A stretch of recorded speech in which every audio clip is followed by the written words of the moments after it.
What happens when one of Hollywood's most respected voices walks onto a talk show stage, only to be blindsided by accusations he never saw coming?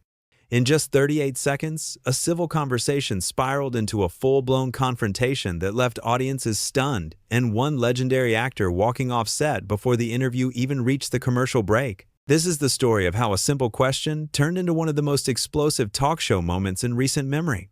The morning started like any other taping of The View. Studio lights beamed down on the iconic table where the panel sat ready for another day of discussion and debate. The audience buzzed with anticipation. They knew someone special was coming. Morgan Freeman, the actor whose voice alone could command a room, was scheduled to appear. He was there to talk about his latest project, a documentary series exploring the wonders of the natural world. Freeman walked out to enthusiastic applause. He smiled warmly, waving to the crowd as he made his way to the guest chair. The energy felt positive. Sunny Hostin greeted him first, shaking his hand. Whoopi Goldberg nodded with respect. Sarah Haynes welcomed him with a genuine smile. And then there was Joy Behar, sitting at the end of the table, papers shuffled in front of her, a look in her eyes that suggested she had something brewing. The conversation began smoothly enough. Whoopi asked Freeman about the documentary, about what inspired him to take on this particular project. Freeman spoke eloquently about the beauty of nature, about how humanity had lost touch with the planet. His words were thoughtful, measured, filled with the kind of wisdom people had come to expect from him. The audience listened, captivated by every word he spoke. He talked about spending months filming in remote locations, about watching elephants care for their young in the African savanna, about diving beneath the ocean's surface to witness coral reefs in all their technicolor glory, about the scientists and conservationists he had met along the way, people dedicated to protecting the natural world for future generations. His passion was evident. His commitment to the project shone through in every sentence. But then, Joy Behar leaned forward. Her expression had shifted. The warmth from moments before had evaporated, replaced by something sharper, something calculated. She looked down at her notes, then back up at Freeman. The studio suddenly felt different. The atmosphere had changed in an instant.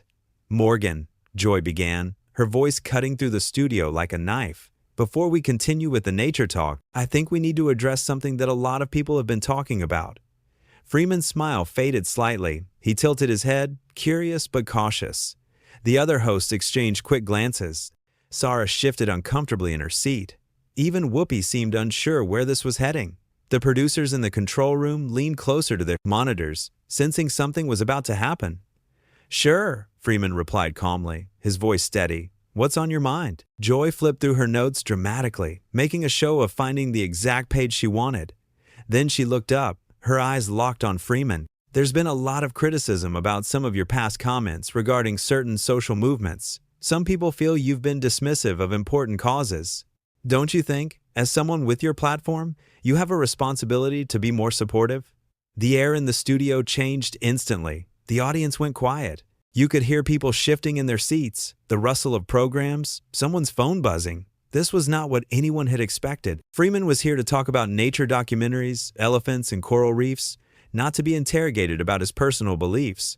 Sunny looked uncomfortable, her hands clasped tightly on the table. Sarah's eyes widened in surprise. Whoopi sat back, arms crossed, watching carefully to see how this would unfold. Freeman took a deep breath. When he spoke, his voice was calm but carried an unmistakable firmness.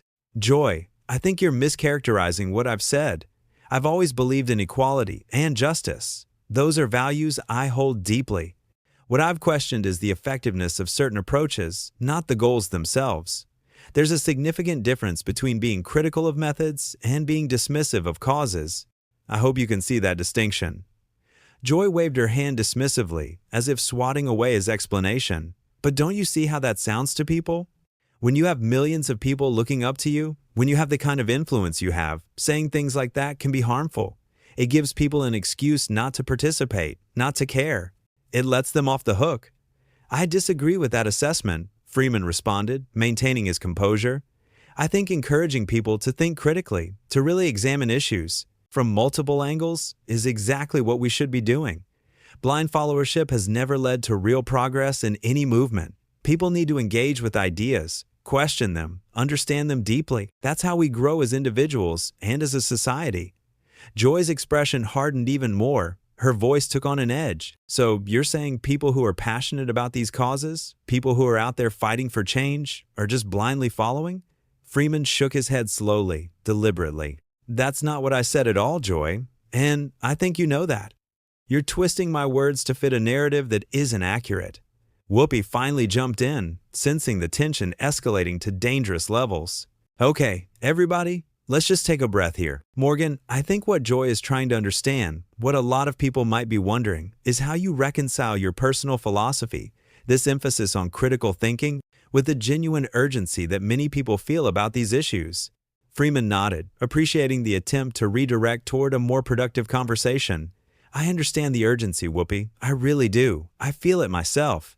But urgency without thoughtfulness, action without planning, these things can lead to mistakes that set movements back rather than move them forward. I've lived through enough decades to see movements rise and fall. The ones that last, the ones that create real change, are the ones that are built on solid foundations, not just emotional reactions. Before Whoopi could respond, Joy cut back in, her voice rising with frustration. But that's exactly the problem. That's what people take issue with. While you sit back and philosophize, while you talk about foundations and thoughtfulness, people are suffering right now. They don't have the luxury of waiting for your perfect, well-planned, thoughtful approach. They need action today, not tomorrow, not next year. Freeman's jaw tightened visibly. The calm demeanor he had maintained so carefully was beginning to show cracks. His hands, which had been resting casually on the armrests, were now gripping them slightly. This was no longer a conversation. This was something else entirely. This was an attack, dressed up as journalism. Joy, Freeman said, his voice dropping lower, taking on more weight. The kind of gravitas that had made him one of the most recognizable voices in the world. You invited me here to talk about a documentary, a project I care deeply about, a project that took years to make. Instead, you've ambushed me with accusations based on your interpretation of things I've said in completely different contexts. If you want to have a real conversation about these issues, if you genuinely want to understand my perspective, I'm happy to do that. But this is not a conversation. This is a setup. Sarah Haynes tried to intervene, her voice gentle, trying to pour oil on troubled waters. Morgan, I don't think that was the intention. We just wanted to hear your perspective on these issues that people are talking about. Freeman turned to Sarah, his expression softening slightly when he looked at her. Then why didn't anyone ask me about this beforehand? Why wasn't this part of the pre-interview discussion that happened yesterday? Because if it had been, if someone had said, we want to talk about your views on social movements, I would have been prepared to give you a thoughtful, complete answer. Instead, I walk in here expecting to talk about elephants and coral reefs, expecting to share my passion for the natural world, and I get blindsided with this. Joy leaned back in her chair, arms crossed defensively across her chest. Oh, so now we're not allowed to ask tough questions? Is that it? You only want the softball stuff? You only want people to tell you how wonderful you are? Sunny Hostin, who had been quiet up until this point, finally spoke up. Her voice was firm, decisive. I think there's a difference between asking tough questions and ambushing someone, Joy. Morgan has a point. If this was going to be part of the conversation, it should have been discussed with him beforehand. That's basic professional courtesy. Joy turned to Sunny, her voice dripping with sarcasm and barely concealed anger. Oh, so now you're defending him? That's rich, Sunny. Really rich. I thought we were supposed to be holding people accountable here.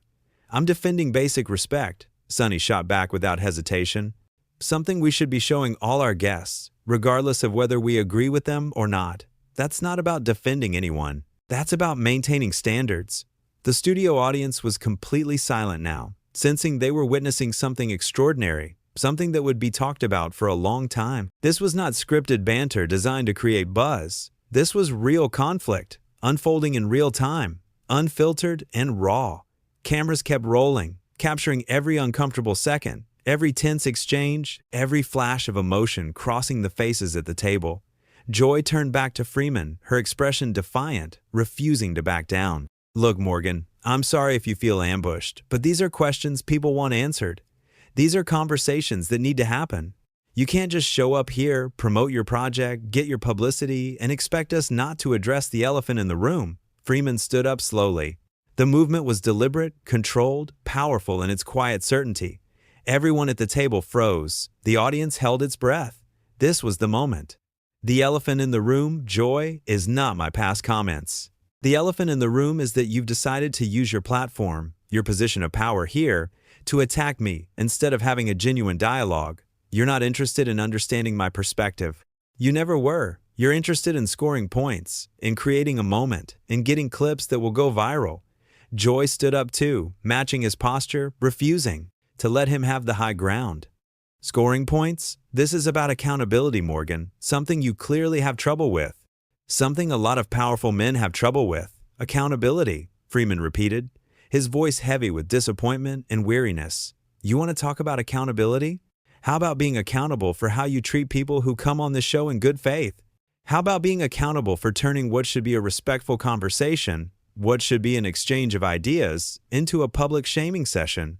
Whoopi stood up quickly, her role as moderator never more crucial than at this moment. The show was spiraling out of control, and she knew it. Everyone knew it. Everyone, please, let's just take a moment here. We're all getting heated. Emotions are running high, and that's not productive for anyone. Let's take a breath. Freeman looked at Whoopi with genuine respect and what seemed like sadness. Whoopi, I appreciate what you're trying to do.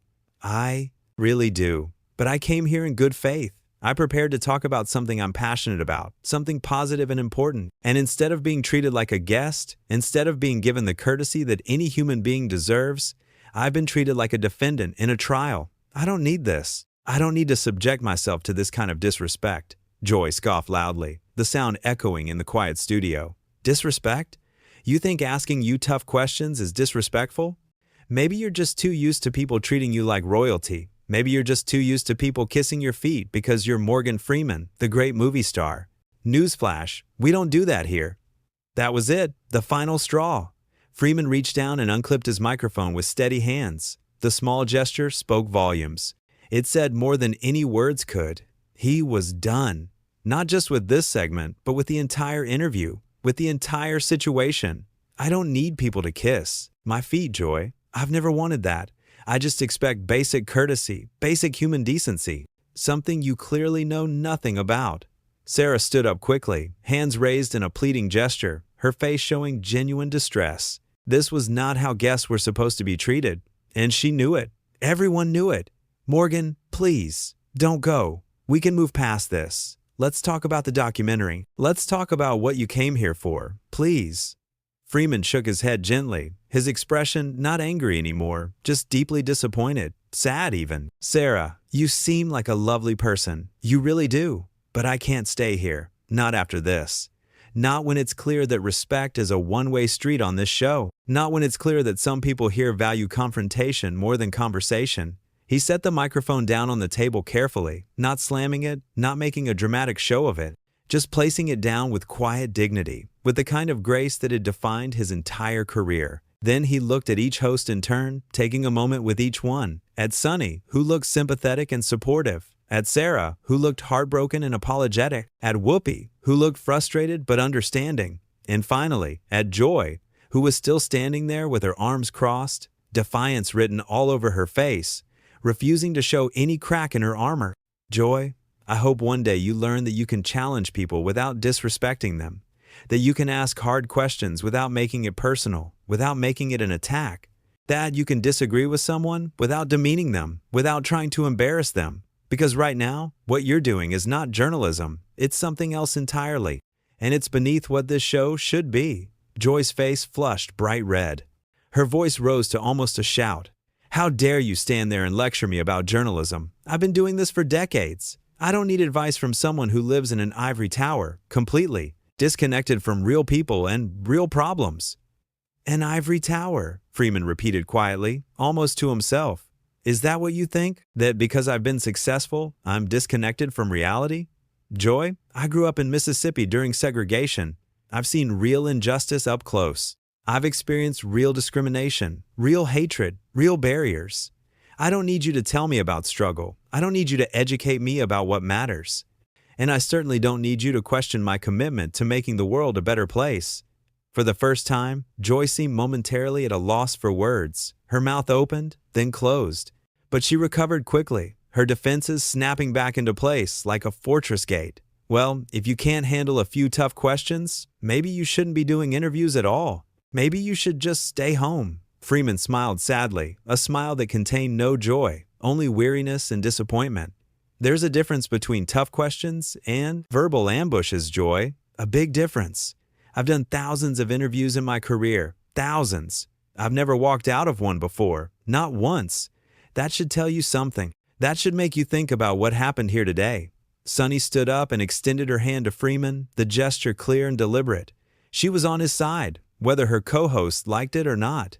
Morgan, I apologize for how this went. You didn't deserve this treatment. Not at all. Freeman shook her hand warmly, holding it for a moment. There was no resentment in his eyes when he looked at Sunny. His issue was not with the entire panel. It was specific. It was targeted. And everyone in that studio knew exactly who the problem was. Thank you, Sunny. I appreciate that more than you know. Sarah also stood and approached him, her eyes glistening with unshed tears. She looked genuinely upset that things had gone so wrong. I'm so sorry, Morgan. This wasn't supposed to happen like this. I'm really sorry. Freeman gave her a gentle smile, reaching out to pat her shoulder reassuringly. I know, Sarah. I can see that. You're one of the good ones. Don't lose that quality. Don't let anyone change who you are. Whoopi walked around the table, her face serious, her movements deliberate. She knew this was a disaster, a complete, unmitigated disaster. And it had happened on her watch. Morgan, I wish things had gone differently today. I really do. You're always welcome back here. You know that.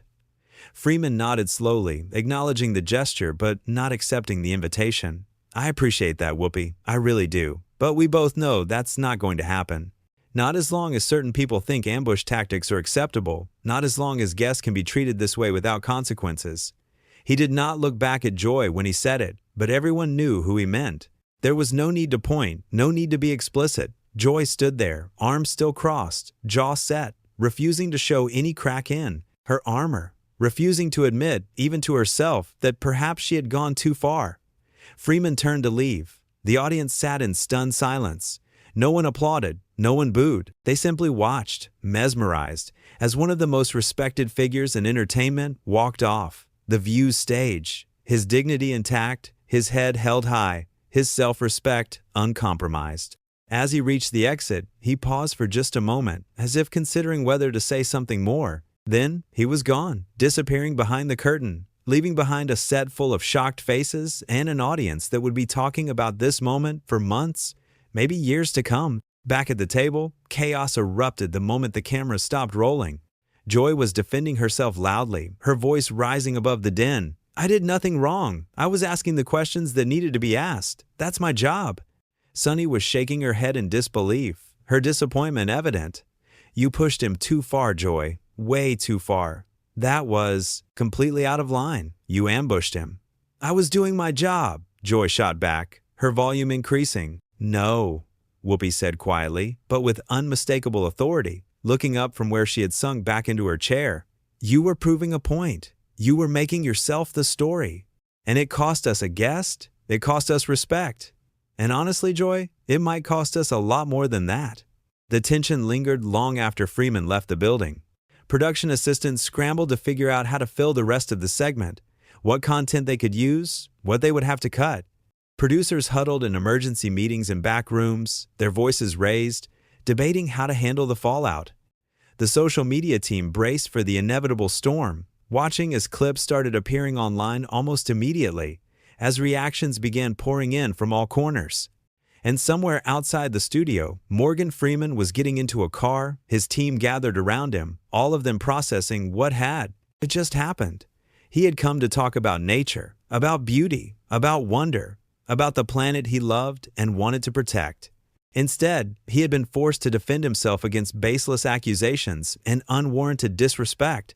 The moment would be dissected endlessly in the days and weeks to come. People would take sides, as people always do.